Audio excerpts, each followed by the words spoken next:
Então, hoje, nós temos aqui como convidado a nossa Fernanda Cardial.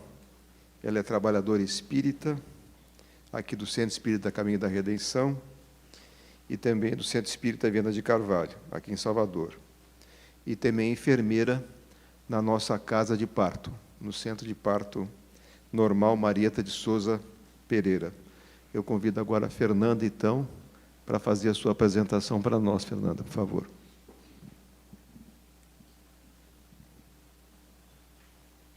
Boa noite a todos. Que a paz do nosso Senhor Jesus Cristo permaneça conosco. É sempre um prazer estar aqui na Mansão do Caminho, ao lado do nosso querido Divaldo Franco, e participar do trabalho dessa casa, sempre como aprendiz, não apenas como enfermeira na casa de parto Marieta de Souza Pereira, mas, sobretudo, como trabalhadora aqui do nosso Centro Espírita Caminho da Redenção. Muito obrigado, Fernanda. Eu vou passar a palavra agora a Divaldo Franco. Senhoras, senhores, queridas irmãs, queridos irmãos espíritas, caras amigas e caros amigos que nos acompanham através da Web TV Mansão do Caminho, nossos votos de muita paz. Hoje estamos quebrando o protocolo habitual de nossa reunião para uma atividade inusitada e bela. Para tanto, convidamos o nosso excelente músico para que nos preenchesse alguns minutos da reunião, porque temos agora com ele um trabalho que iremos desenvolver. Todos lembram que nos referimos aqui ao bazar, que ficou denominado como da felicidade. O nosso bazar é mais um meio de granjear recursos para manter a nossa imensa obra social. E ao inaugurarmos o bazar na semana passada, nem todos tiveram a oportunidade de o conhecer. Ele estará aberto durante as horas da tarde, nos dias de reunião, e se situa na entrada, lá pelo outro portão. Tem uma placa muito bela, Bazar da Felicidade. Nas próximas vindas, antecipem uns minutinhos, parem, entrem e deixem a felicidade do nosso bazar tomar conta dos seus corações. Para poder facilitar, vou utilizar de uma fábula árabe, já que Moisés não pôde ir à montanha, a montanha foi a Moisés. Já que nem todos puderam ir ao bazar, o bazar vem hoje aqui no desfile muito rápido, porque tudo que é bom é muito rápido e caro, mas o bazar, que já tem o nome de felicidade, é barato. E nós temos um estoque valiosíssimo de prendas que são verdadeiras joias. Vamos iniciar com um rápido desfile de noiva, com uma indumentária própria, ao som que nos vai proporcionar o nosso convidado querido. Logo depois, nós vamos mudar o ritmo da música clássica para um forró de São João e vermos também que nós temos, desde o baile clássico de Viena até o forró de Caruaru, em Pernambuco.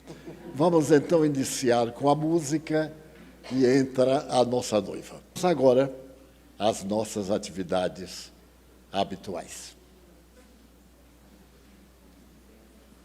Então, nós vamos começar com a Fernanda.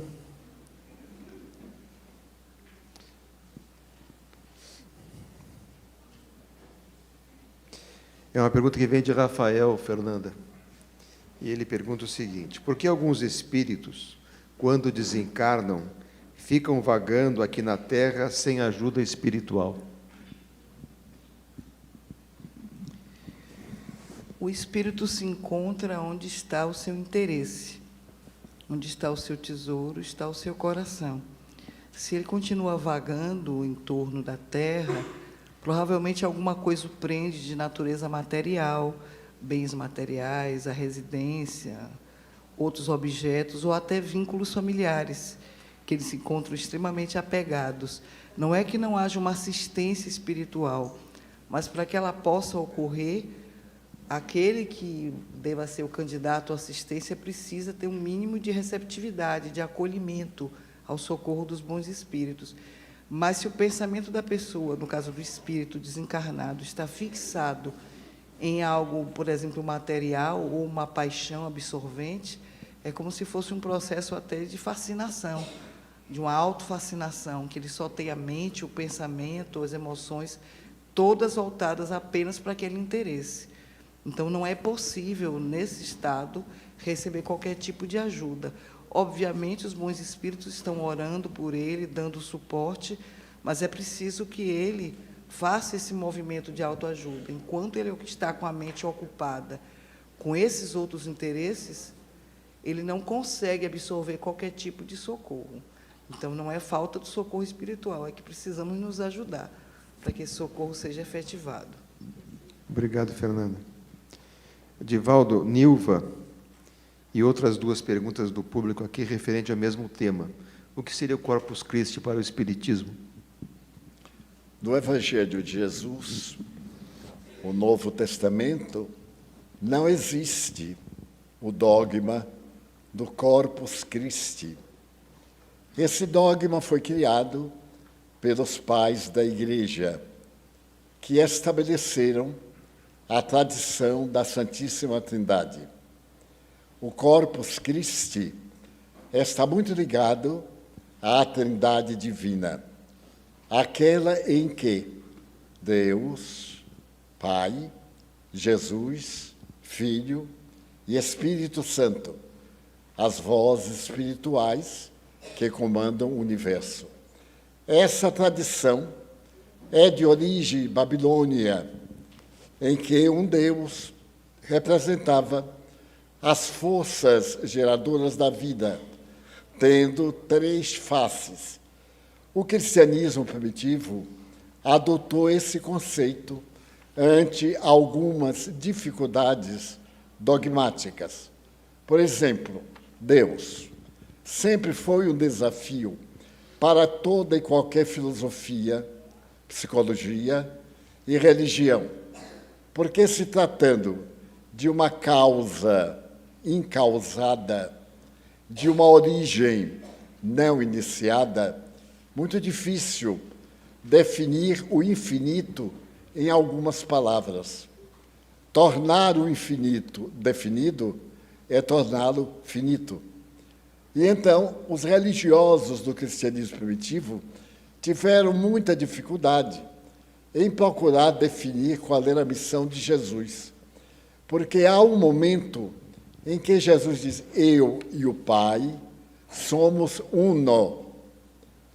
A tradução da palavra latina tanto pode ser um adjetivo numeral, como pode ser também um indefinido.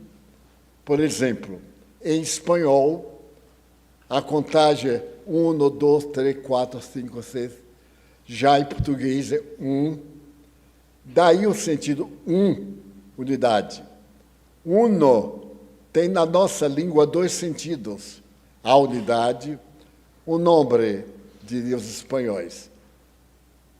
E esse uno hombre, é um homem só. Mas também ele pode ter outra coisa. Tem aquele sentido de yo estoy uno a ti. Eu estou unificado, estou ao seu lado, compartilho de você.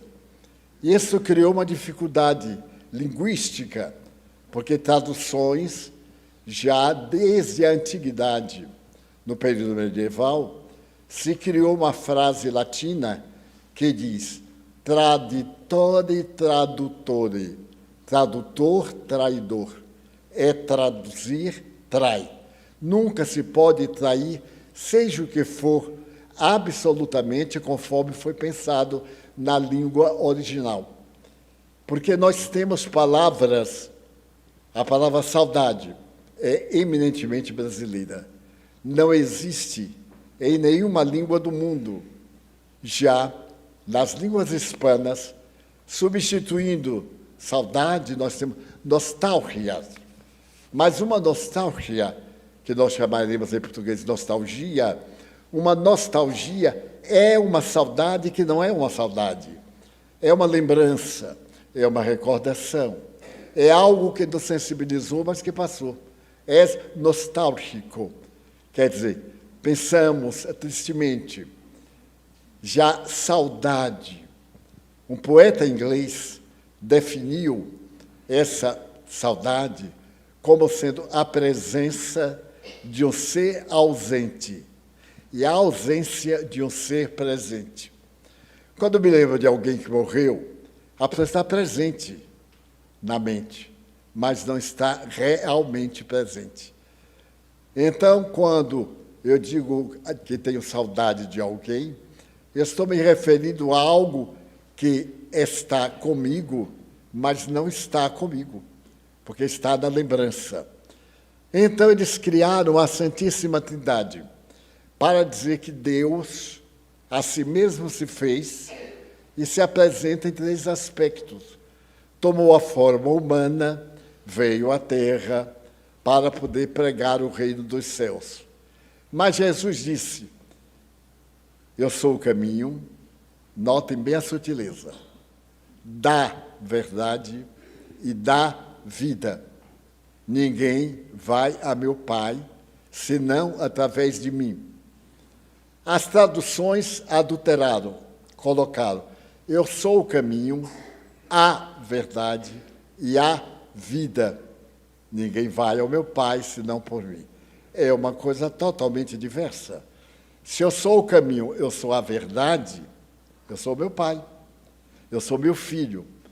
E então Maria era mãe de Deus e era filha de Deus. É uma coisa muito complicada, teologicamente.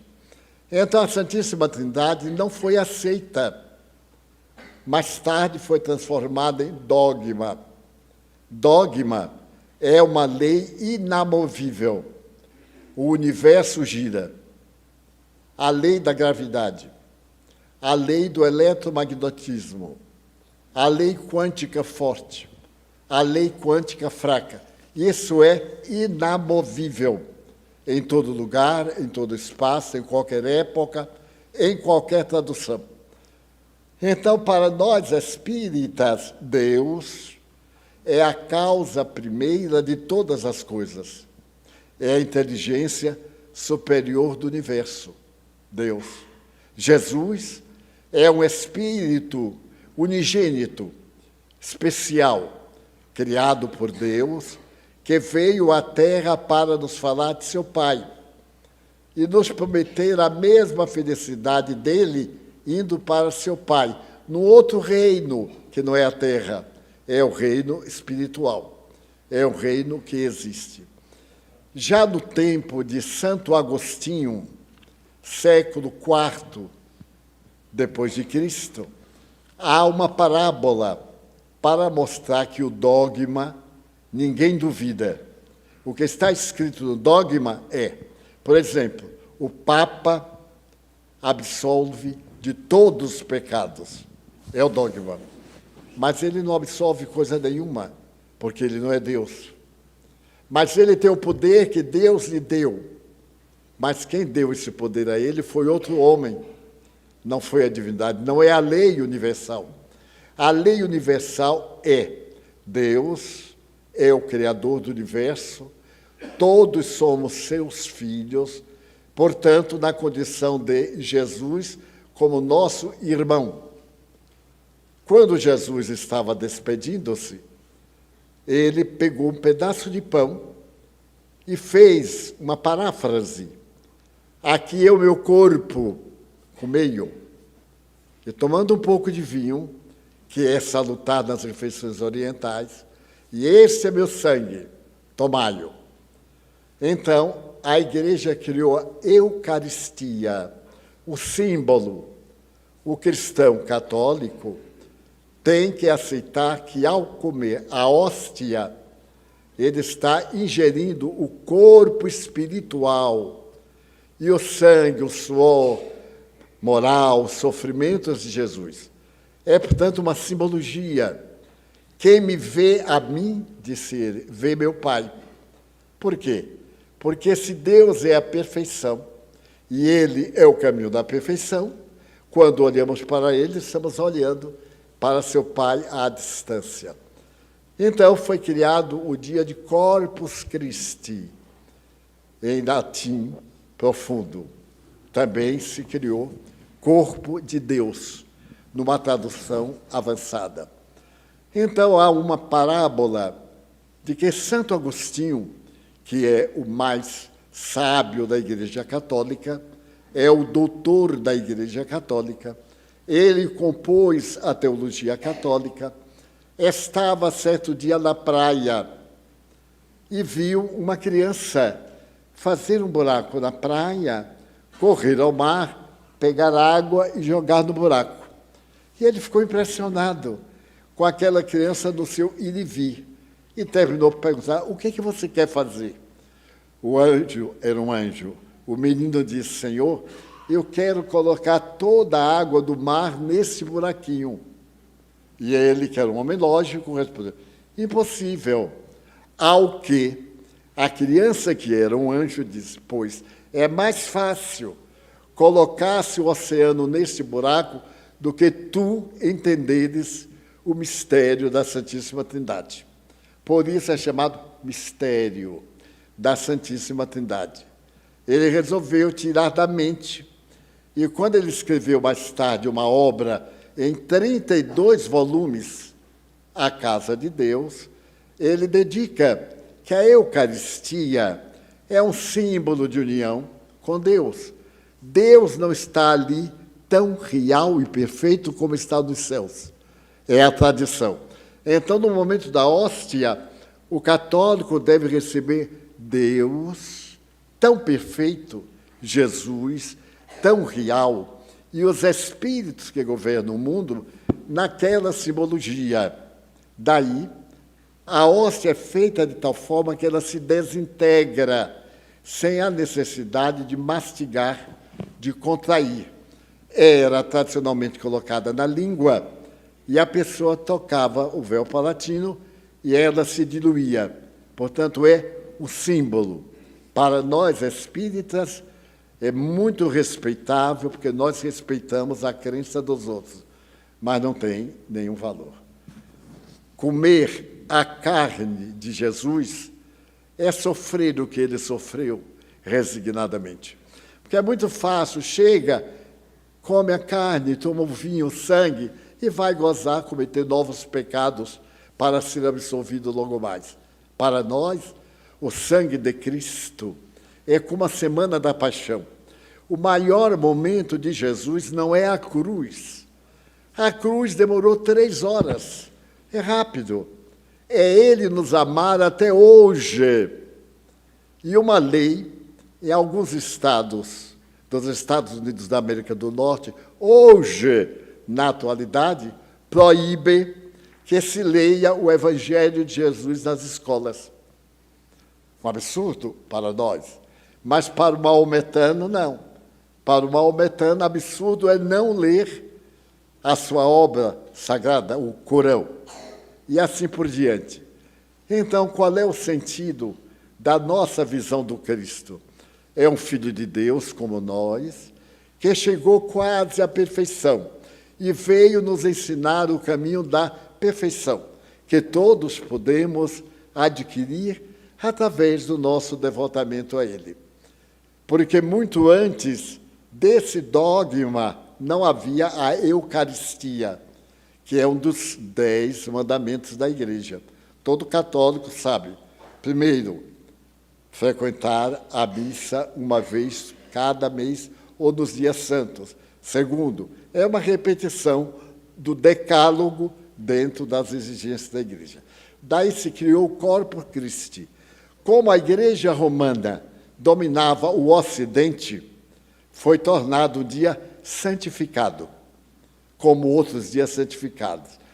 Agora, o dia deve ser santificado para se trabalhar e não para não se trabalhar, porque já não é mais hoje, quinta-feira, 10 dias depois do Pentecostes, que eu vou explicar. Então, nós temos de pausa hoje, para alguns começou ontem à tarde, amanhã, que é enforcado, sábado, que já morreu, domingo. Então, são 4 dias. Porque nós burlamos. Quando Jesus disse textualmente, eu trabalho até hoje e meu pai também trabalha. Não tem nada. Sábado repousou, não. Isso é na Bíblia. No 7º dia, ele não tinha mais o que fazer, ficou parado. Que também não são 7 dias, são 7 ciclos de natureza antropológica. É um dia de 100 milhões de anos, que era chamado um dia. Hoje o nosso dia tem 24 horas. Mas em Júpiter, o dia não é de 24 horas, porque a rotação é menor, a translação é maior, o dia é mais longo, a noite é mais longa. Daí o sentido dia é oportunidade. No dia de hoje, no dia de ontem, no dia de amanhã, é essa oportunidade. Daí, essa questão é apenas teologia. Eu falei do Pentecostes. 50 dias depois que Jesus ressuscitou, 50, Penter, os discípulos estavam reunidos com saudade, dialogando. E havia pessoas de muitos lugares, porque a Galileia era o entroncamento de estradas, tanto subia, ou tanto descia para Jerusalém, quanto subia para a Galileia. Para um lado ou para o outro, de um lado estava o mar, do outro lado estava o deserto. E então, eles estavam dialogando, quando de repente, aquela gente de idiomas diferentes, os discípulos começaram a falar algo estranho. Ninguém entendia. Aí alguém disse, eles estão com mosto, quer dizer, mosto embriagados, perturbados, inúteis, estão falando bobagem. Em verdade, eles estavam falando o idioma daqueles que ali estavam. Portanto, 50 dias depois da Páscoa, eles foram dominados pelo Espírito de verdade e pela mediunidade, entraram em transe, como hoje, através das comunicações mediúnicas, da pintura, da oratória, da música, de qualquer tipo de arte, ou do romance, de escrita, e incorporaram os discípulos que, a partir dali, conviviam com Jesus diretamente. Jesus lhes aparecia, seus mortos apareciam. O apóstolo Paulo dialogava com Abigail, com Estevão, a sua noiva, o irmão dela, e assim por diante. Era a mediunidade. Pentecostes. 10 dias depois de Pentecostes, 60, nós temos o chamado Corpus Christi. É a última evocação pascal, a última evocação daquele dia doloroso da Páscoa. Desculpe a resposta larga, mas é apenas uma síntese, muito sintética. Para nós é respeitável, mas se não praticarmos, não nos afeta em nada.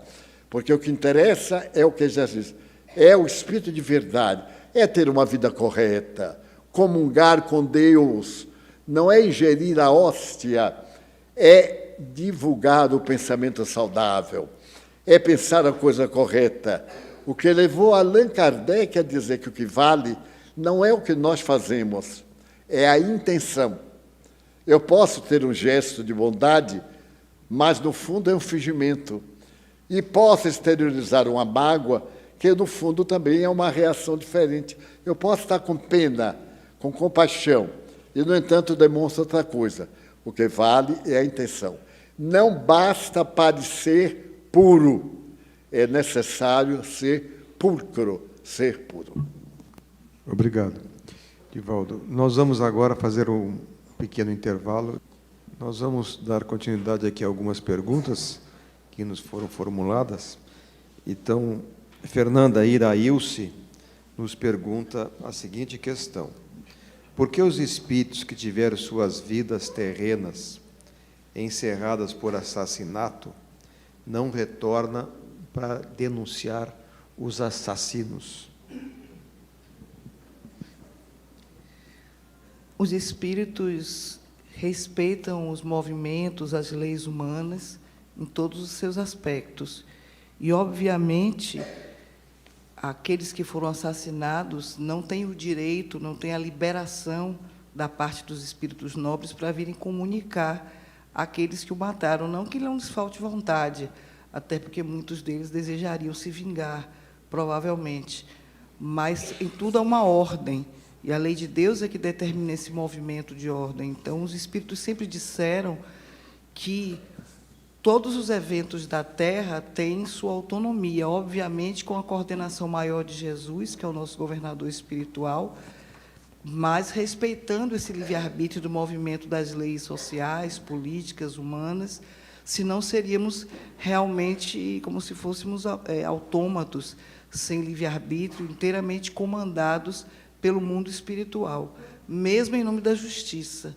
A justiça divina tem os seus mecanismos próprios, mas eles se dão também através das leis humanas.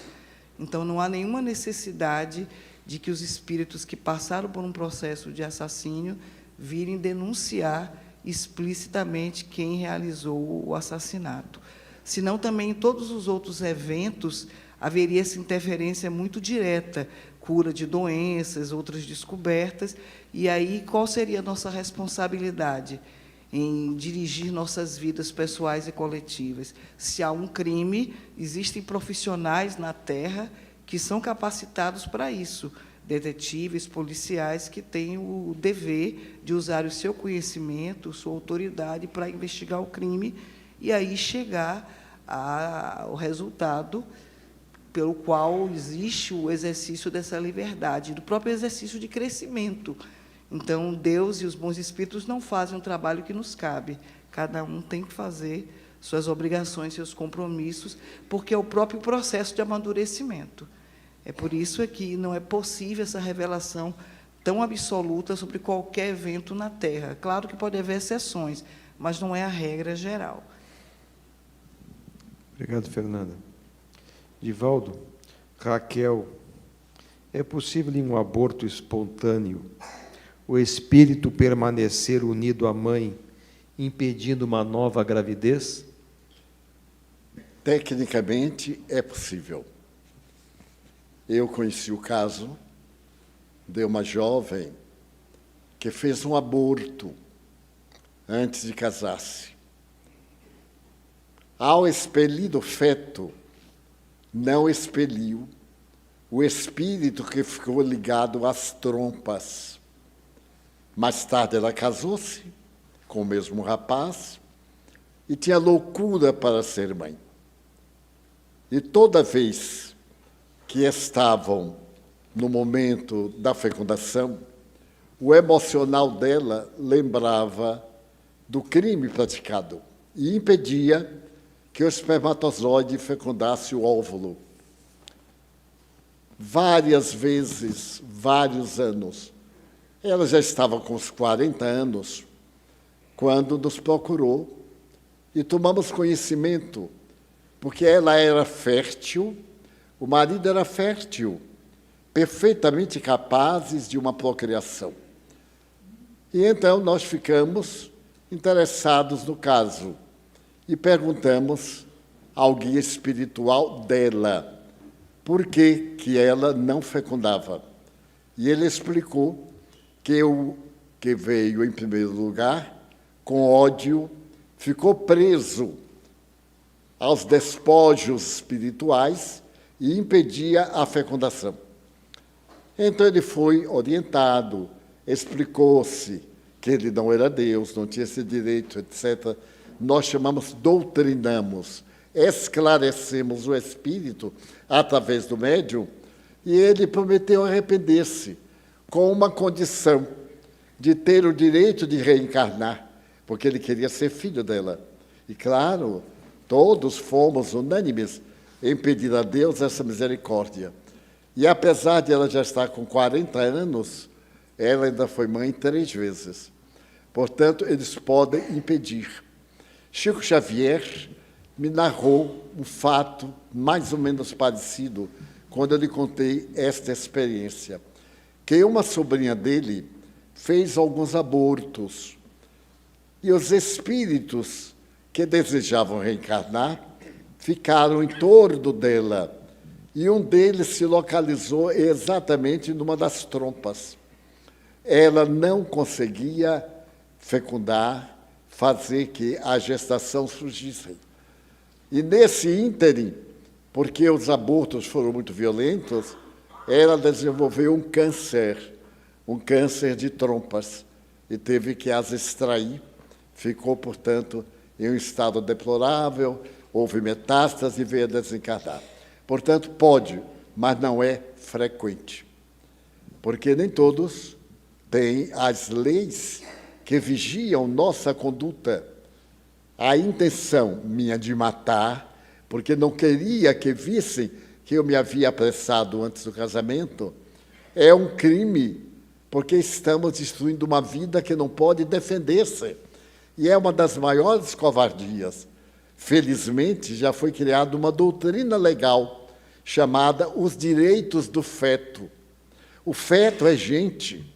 Desde a hora que fecundou, 20 minutos depois, que o espermatozoide dispara, ele encontra na intimidade do órgão a parte feminina, o óvulo, fecunda o óvulo, cai a cauda e a célula começa, já é vida. Qualquer interrupção é um infanticídio. Porque ele diz assim, mas não é nada. Também não é nada o pé da gente quando é pequeno, mas espere um pouco que ele cresce. Não é nada ficar um dia sem comer, mas fica uma semana sem comer. Então, ninguém tem esse direito. Daí pode haver essa impossibilidade sendo de caráter obsessivo. Com frequências a reuniões mediúnicas, com o trabalho do bem, com a assistência da caridade, que nos oferece o tesouro do arrependimento e os valores para serem aplicados em benefício da vida, a divindade remove o obstáculo. Não estamos aqui para sofrer. O sofrimento é uma opção. Se eu coloco a mão próxima do fogo, eu sinto calor. Se eu coloco no fogo, arde. Não é culpa de Deus. É leviandade de minha parte, por ignorância ou por estupidez. Então, o livre-arbítrio, fazer o bem, é uma escolha que todo mundo sabe. Até os psicopatas têm, nos momentos de lucidez, noção do que é certo e do que é errado, quanto mais nós outros. E muitas vezes, faço porque quero, eu sei o que é que estou fazendo e quero. Quer, faz e paga depois. Porque tudo tem um efeito. Toda causa tem um efeito. Eu jogo a pedra para cima e vou ficar aqui embaixo para ver o que é que acontece. Ela vem e me quebra a cabeça. É o retorno. Daí, tudo isso está previsto nos códigos de vida. E o Espiritismo nos explica, através da reencarnação, não apenas fazer o bem, mas a intenção de fazer. Às vezes eu gostaria de atender um caso, mas vai além das minhas posses, mas a minha intenção vale. A intenção da mãe, do marido, da esposa, do filho, de ajudar o seu parente ou um desconhecido, é válido. E é anotado. Se mais intenções boas tiverem, salta o débito e fica livre para as compensações. Fernanda, como nós espíritas podemos lidar com as nossas culpas devido às falhas e faltas ou más escolhas que tenhamos feito? A bela mensagem que foi lida por Divaldo Franco na gravação já traz essa resposta. O caminho é do auto-perdão. Se a gente mantém o pensamento fixado na culpa, no remorso, isso funciona como um processo doentio, de autoflagelação, que não resolve objetivamente o problema, porque o ato equivocado já ocorreu. Então, a proposta psicológica, do ponto de vista da doutrina espírita, é o auto-perdão, não no sentido da irresponsabilidade, assumir conscientemente a responsabilidade do ato infeliz, mas, considerando que somos filhos de Deus, proporcionasse o auto-perdão, para aí, sim, encaminhar-se na reparação, na possibilidade de construir o caminho de volta para a casa do Pai, reparar os nossos erros. Não é possível se ficarmos nessa autoflagelação de meia-culpa, meia máxima culpa. Por isso, é uma proposta muito saudável o auto-perdão. Muito bem. Todos nós temos dúvidas. Ter dúvida é muito saudável. A pessoa que não tem dúvida é a pessoa que não pensa, deixa tudo ir conforme aconteça. Então, do ponto de vista intelectivo, a dúvida é a necessidade de fatos que comprovem a teoria. E enquanto esses fatos não chegam, nós nos quedamos na expectativa. Não é naquela atitude de negar, porque até o fim do século passado, não se sabia como era que nós nascíamos, porque nunca tinham visto um óvulo, um espermatozoide, porque eles são microscópicos. E então, que era o que pensava? Eu, durante muito tempo, pensava que as crianças chegavam dos repolhos de cabeça, aqueles sem cabeças. E como lá em casa plantava muito repolho, nós tínhamos 15 irmãos. Era repolho que não acabava mais. Então, essa arte de duvidar é uma ciência de entender. A gente não pode dizer, eu creio no sentido absoluto. A gente não tem dimensão do que é absoluto. E muitas vezes, quando nos adentramos nas religiões, no catolicismo, no sufismo, brahmanismo, evangelismo, espiritismo, seja o que for, nós levamos uma série de interrogações. Não quer dizer que duvide, ninguém nunca nos falou. Então, nós temos o direito de ignorar e de não acreditar.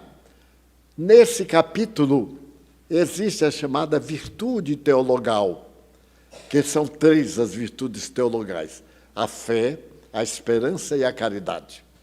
A fé é uma das virtudes mais curiosas, porque a gente acredita hoje e amanhã deixa de acreditar.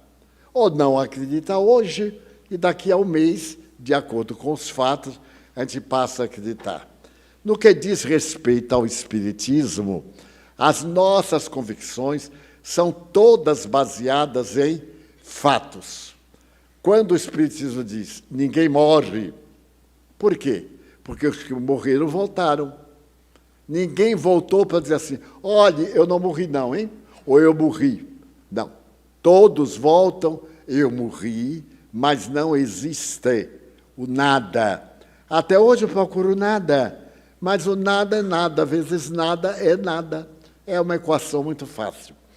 E a fé, muitas vezes, a minha fé titubeia, é natural. Ninguém fica amargurado porque não conseguiu acreditar, porque vai além da nossa capacidade de discernimento. Mas, diante dos fatos, isso muda. No século passado, por volta de 1940 a 50, foi publicado um livro em Paris que se tornou um best-seller mundial. Esse livro foi publicado por um eminente médico, Alexis Carrel. Alexis Carrel era professor da Sorbonne, a Universidade de Paris. E ele ouvia muito falar dos milagres de Lourdes. Quem não se lembra o que é? Lourdes é uma cidade que, há séculos atrás, uma jovem menina de 15 anos começou a ver numa gruta, Massabielle, era o nome da gruta, um ser espiritual que dizia que era Maria Santíssima. E a jovem pastora analfabeta dizia assim, mas quem você é? Vá dizer ao bispo que eu sou Maria Imaculada. É uma tese também muito discutida. Porque esse Imaculada quer dizer virgem. Porque para a religião católica e outras, o ato sexual é um pecado, é uma coisa imunda. Para nós, não.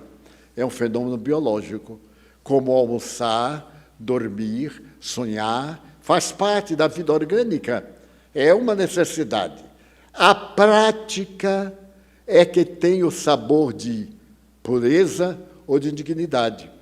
Almoçar, todos almoçamos. Comer de mão com avidez, engolir um bocado, falar com a boca cheia, isso aí é uma má atitude de alimentação. Mas alimentar, ninguém passa sem isso. Então, para nós, o ato sexual é perfeitamente um ato fisiológico, com o seu carro imenso de emoções e de contribuições mentais. De acordo com a nossa mente, nós temos a maneira prazerosa de ter mais ou menos satisfação de natureza sexual. Mas somente ele deixa de ser razoável quando nós abusamos, quando nós adulteramos, quando nós nos permitimos a luxúria, a prática de aberrações que provocam sensações que dão prazer, o uso de substâncias que estimulam a libido. Então, aí é que está o erro. É a mesma coisa de tendo essas substâncias que tiram a dor, a morfina, eu tomar para poder me libertar de qualquer dor. E outras substâncias que o uso é considerado indevido, daí são chamadas ilícitas. Então, a jovem ficou espantada. Ela tinha o nome de Bernadette, ou Bernadotte Subiru, era seu nome. E aquele vulto diz, fale com o bispo que eu sou a Imaculada Conceição, quer dizer, fui concebida sem pecado. Mas isso é uma ideia do nosso inconsciente, porque o ato sexual é a única maneira de se reproduzir a vida, em todas as espécies minerais, animais, vegetais, humanas e angélicas. Daí uma grande parte da sociedade terrestre sempre lutou com uma pergunta: qual é o sexo dos anjos? Porque os anjos nos aparecem com um aspecto neutro. Então ninguém diz a anja, o anjo, a não ser uma presidenta que criou a palavra para presidente feminino, presidente masculino. Não existe anja. Até tem um nome um pouco parecido, mas não tem nada a ver com isso. Desta forma, nós respeitamos, porque é essencial à vida.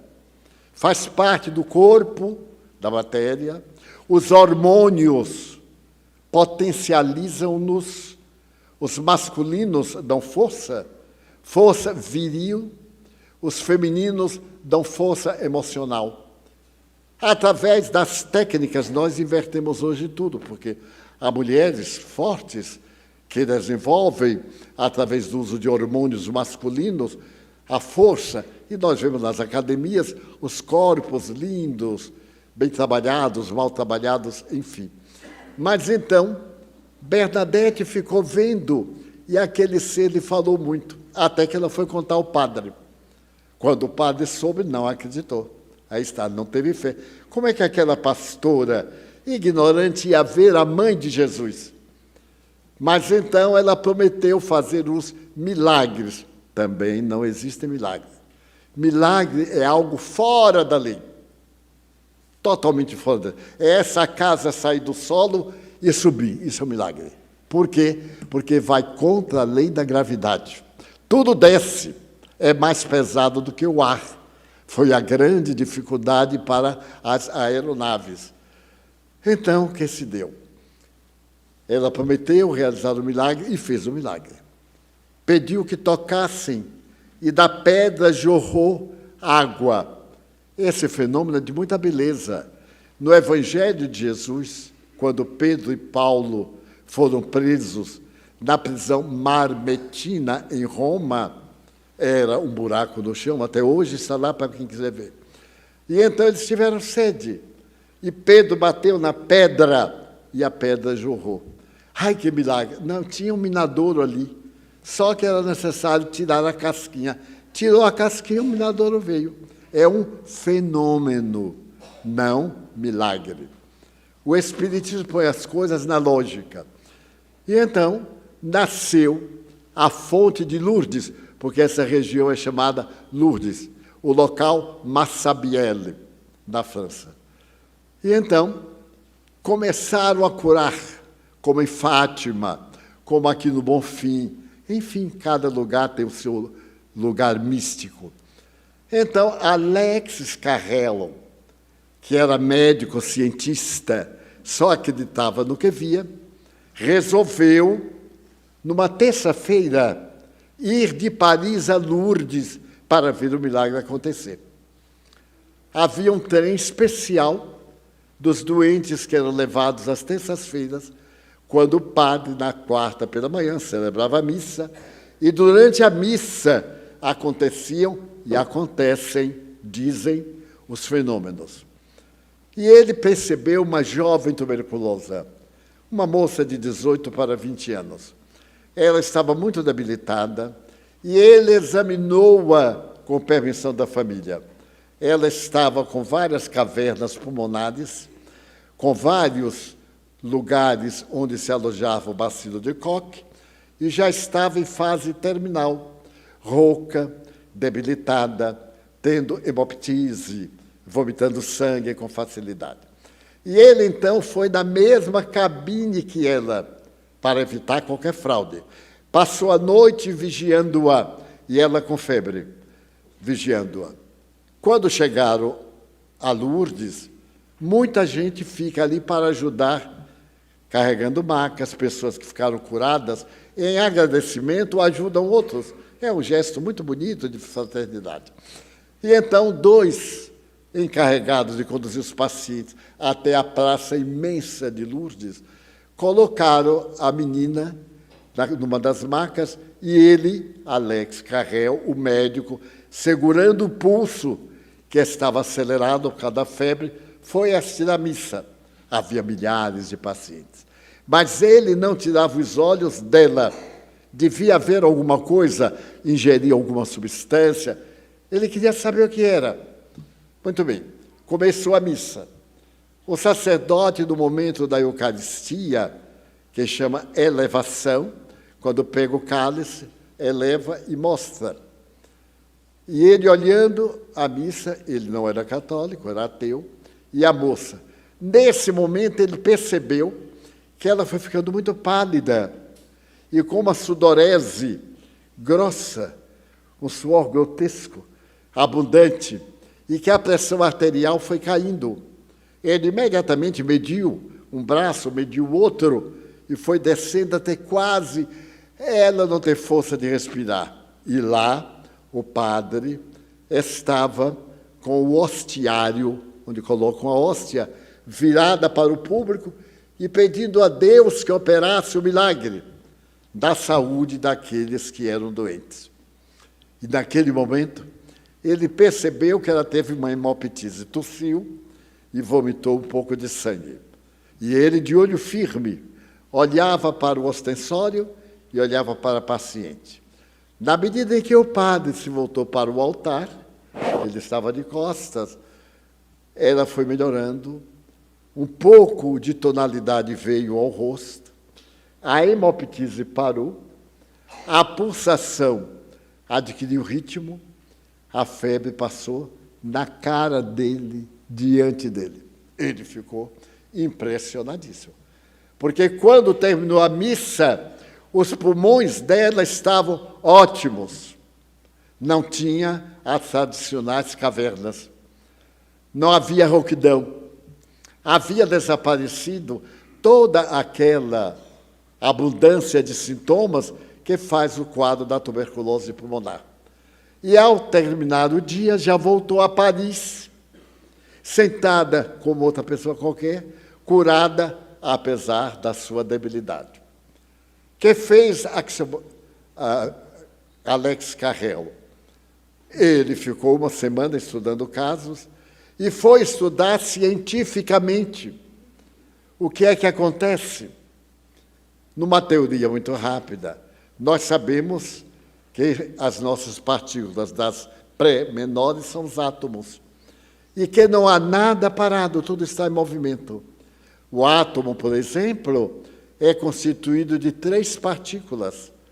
O núcleo fica numa situação central.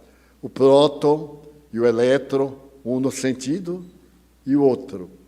E que tudo depende da velocidade que eles se imprimem. E aí ele percebeu que no momento em que a pessoa ia para a cura, o emocional contribuía imensamente. A ansiedade, a nevrose, o desejo, a intenção, a fé. Eu vou ficar bom, Deus vai me ajudar. E isso estimulava o organismo a produzir hormônios saudáveis. E esses hormônios saudáveis eram resultado de órgãos que estavam doentes, estavam com movimentação reduzida, e agora eles mudavam o plano de movimentação, adquiriam saúde. Tecnicamente, à luz da física, está perfeito, da biologia também. Então, ele escreve o livro, que foi considerado uma das obras mais fantásticas do século passado a esse respeito. Demos agora um salto quântico dele até nós. Eu estava em uma cidade de Minas Gerais. Era um domingo e eu fui visitar José Arigó, aquele médium famoso que fazia curas usando uma faca enferrujada. E ele estava preso, condenado pelo exercício ilegal da medicina. Mas ele havia curado a filha do presidente da República, Márcia. Ela teve um tumor cancerígeno e os médicos recusaram operá-la, porque teriam que fazer enxertos ósseos e ela ia perder o braço. Foi quando alguém falou ao presidente Kubitschek, e um dos secretários dele era muito meu amigo. Levava mensagens do seu padrinho, o arcebispo de Diamantina, para ele, recebidas por Chico Xavier. E então, ele me contou que falou ao presidente.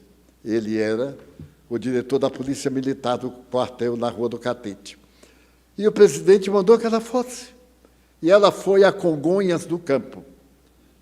E lá, quando ela chegou naquela multidão, Arigó chamou-a pelo nome, Márcia Kubitschek. Ela tomou um choque. Já não era Arigó, era o espírito, Dr. Fritz. Ela veio, ele pegou um vaso de Flandre, que era onde vinha doce de goiaba arredondado. Foi uma época muito curiosa, porque na mesma lata tinha um tipo de 12, 4 tipos. E ali estava uma faca suja, enferrujada. Ele então chamou-a, pediu que arregaçasse a manga do vestido. Ela não lhe disse nada. E ele deu-lhe as costas e, com a faca, ele começou a operá-la. Extraiu o tumor sem estar olhando. Deu para que ela levasse ao setor para análise da peça em laboratório. E ela ficou radicalmente curada até há pouco. Penso que ainda está encarnada. Então, o presidente da República ficou com uma grande dívida com Arigó. Quando ele foi preso, o presidente da República deu-lhe indulto e ele saiu da cadeia. Mas o Brasil é um país especial. Ele morava em Congonhas do Campo, cuja prisão não tinha nenhuma segurança, mas uma cidade próxima tinha uma cadeia melhorzinha. A cadeia de Congonhas não tinha carro para levar o bandido para a cadeia do outro lugar. Ele foi num carro, ele dirigindo, entrou na cela, ficou preso, tudo direitinho. E eu fui visitá-lo. Ele nunca, que eu saiba, deve ter ouvido falar meu nome, porque eu nunca tinha estado nessa região. Mas, como era um domingo, eu quis ser solidário. Ele não era espírita, mas era médium. Eu sou espírita e sou médium. E então fui. Foi muito prazeroso, porque foi dentro da cadeia, dentro da cela, mas a cela, a porta ficava aberta. Era tanta gente entrando e saindo, e ele operando, que ele disse: Divaldo, querem que eu seja espírita, mas que horas é que você... Aí está o Evangelho, eu nunca li, porque não dá tempo. Eu estava preso com a porção de bandido, quando a mulher do delegado da cadeia adoeceu. Então trouxeram, e eu fiz uma cirurgia de útero, ela ficou boa. Aí o delegado me tirou da cadeia. Isso é, eu estava preso por um crime que salvou a mulher dele. Ele aí me soltou. E ele ficou livre. Mas lá eu encontrei um amigo aqui de Salvador. Ele usava óculos Ray-Ban. Naquela época, que usar Ray-Ban era o reino do céu. Todo mundo usava, até os gatos, óculos Ray-Ban. E era meu amigo há mais de 30 anos. Eu nunca tinha visto seus olhos, nem me ocorreu.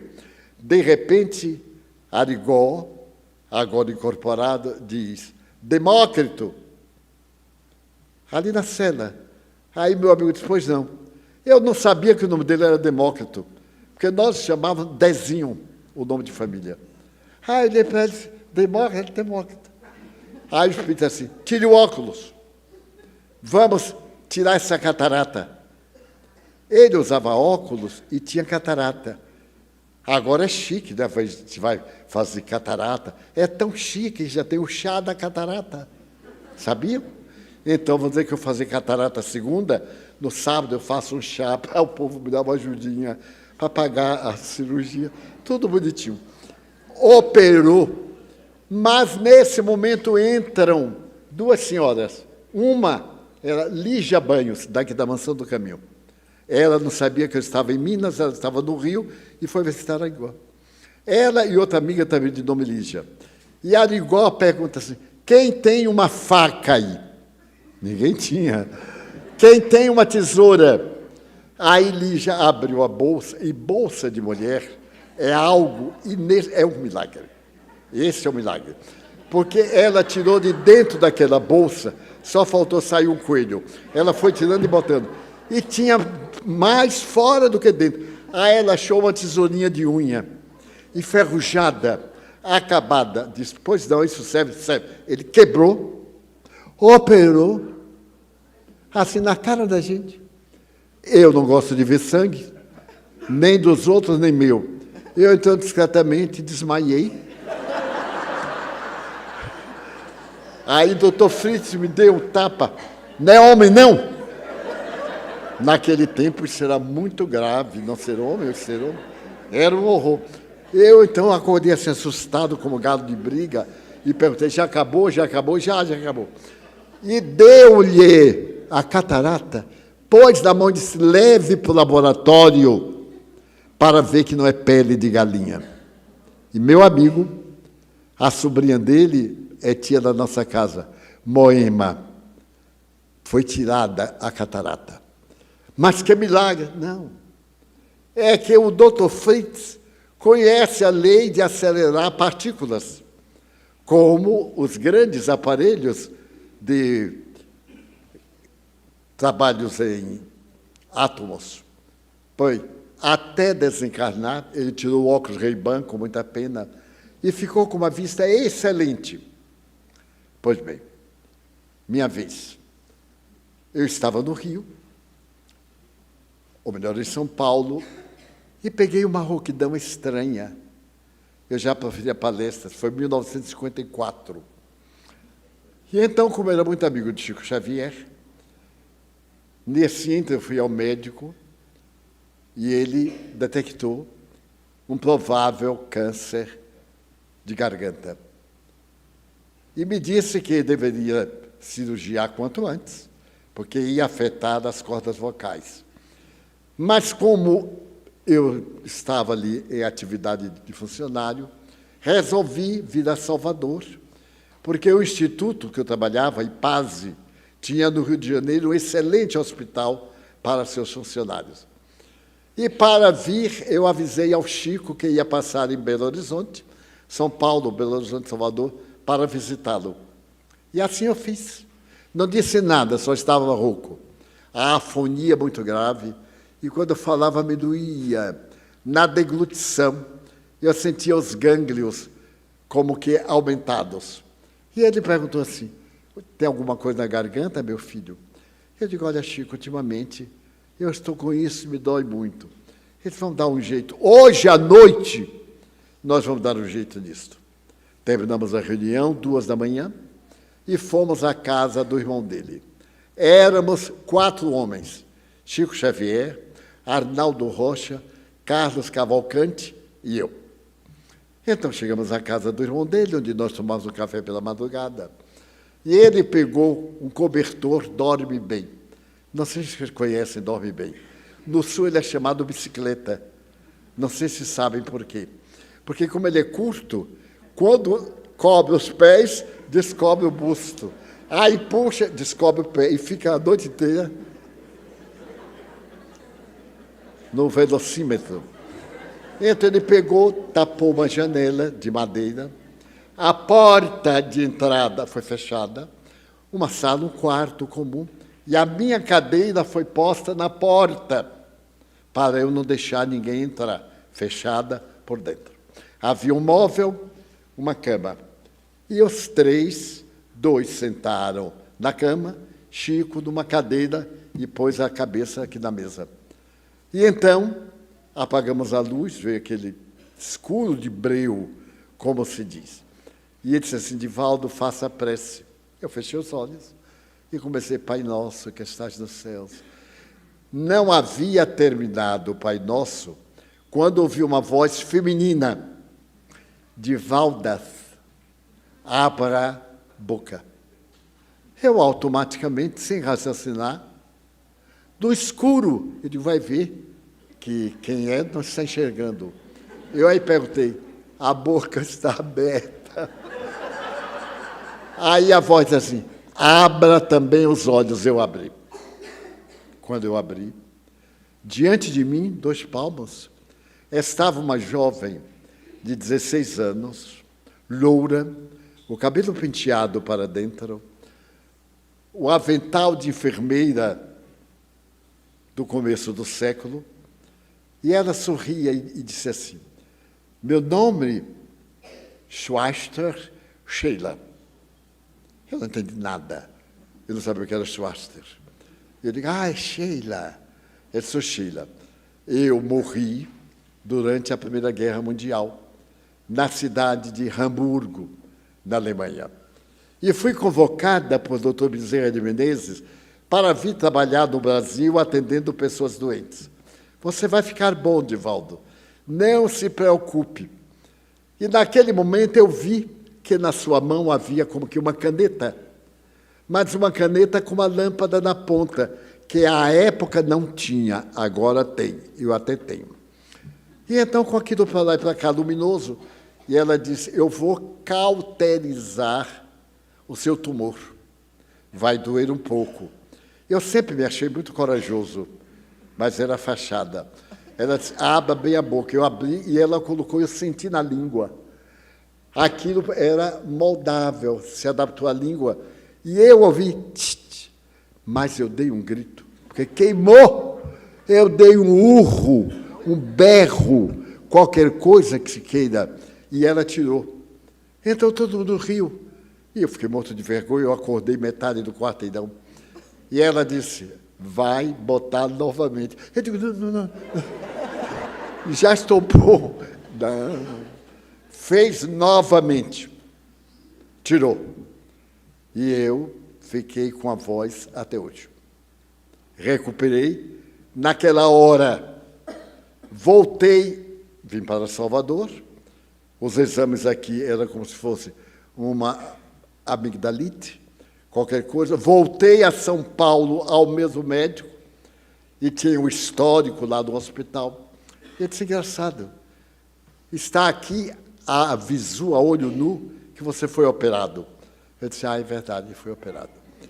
Então, os senhores perguntam, você acreditou que ela ia operá-lo? Acreditei. Acreditei porque eu acredito. Eu tenho milhares de fatos, milhares, talvez seja um exagero, mas tenho muitíssimos fatos, comigo e com centenas de pessoas. Então eu tenho uma fé absoluta. Quando eu estou doente, todo mundo, por lá, meu Deus, que eu fiquei bom. Senhor, já estou à vontade. Se Ele aprover, pode chamar. Mas eu aprendi com minha mãe uma coisa. Minha mãe sempre perguntava, eu já estou perto de morrer. A velhinha estava com 85 anos e perguntava, já estou perto de morrer? Eu digo, mãe, já passou, Deus esqueceu. Ela ria. E um dia eu perguntei, mas por que a senhora quer saber? Ela disse, por uma razão. Eu estou toda arrumadinha para morrer, mas ainda não botei uns lenços, umas coisinhas de última hora. Porque se eu botar tudo, Deus dirá, já que a velha está pronta, venha. Então, eu estou deixando alguma coisa para a última hora. E ela chegou aos 86 anos. Eu cheguei aos 96. Ainda tem umas coisinhas que eu pretendo botar daqui a 2 anos na mala. Então, a fé é a lógica da razão diante da teoria. Há curas espirituais? Sim. Mais do que nós sabemos. Porque nesses 96 anos, eu tive muitas doenças. Eu tive problemática cancerígena, eu tive parada cardíaca, eu tive vários problemas orgânicos. E de todos eles, eu me saí muito bem, recorrendo à ciência médica, porque nós respeitamos a ciência, ela está na Terra para nos ajudar, e a minha convicção com a divindade.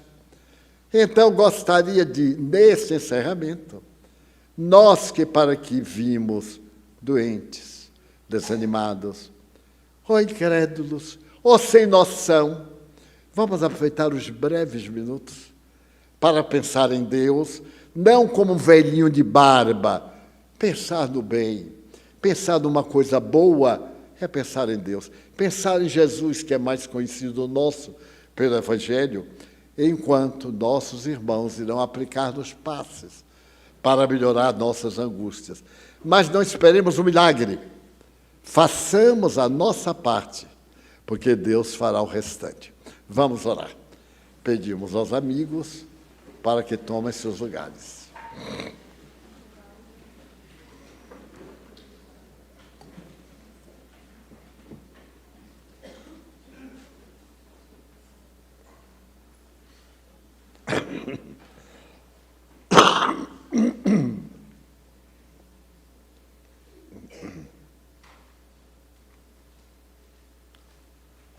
Jesus, amigo e benfeitor, tu nos ensinaste que tudo quanto, orando, pedíssemos a Deus, Ele faria. Bem, Ele fará, não de acordo com os nossos interesses mesquinhos, porém, melhor para nós, na imortalidade.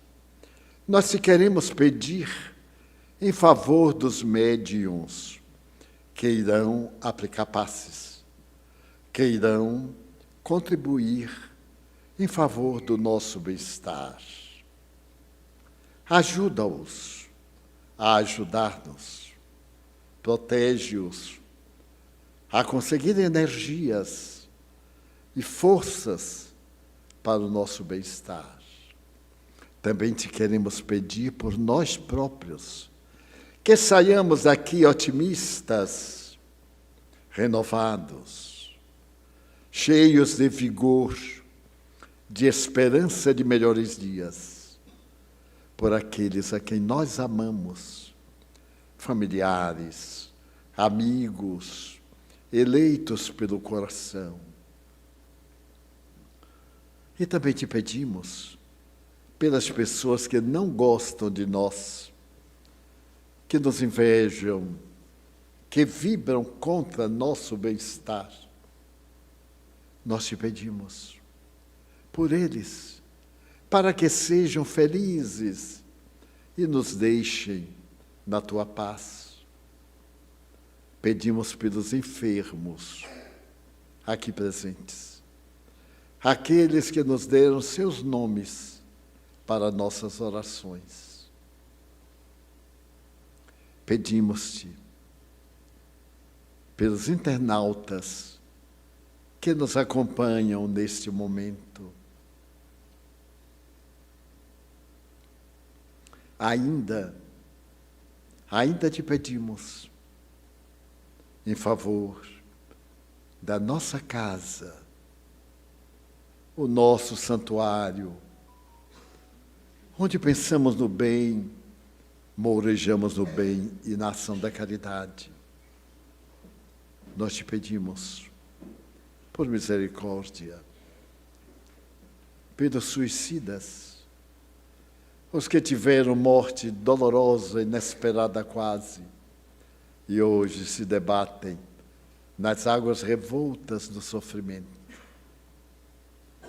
Pedimos-te pelos médiuns, pelos obsidiados, pelos obsessores, mas também pelos que frequentam nossa casa, todo lugar onde o bem opere, pelos nossos diretores. Transforma nossa água em veículo de saúde, como fizeste em Caná, e dá-nos a tua paz, essa paz dúlcida do lar, da família, do escritório, paz na terra, pela paz no Brasil, pelas nossas autoridades. Tem compaixão da terra e de nós, criaturas humanas. Em nome de Deus, evocando-te, amigo incomparável, suplicando à Mãe Santíssima sua compaixão e aos nossos guias sua misericórdia, encerramos a nossa reunião desta noite, formulando votos de muita paz para todos. Está encerrada a nossa reunião.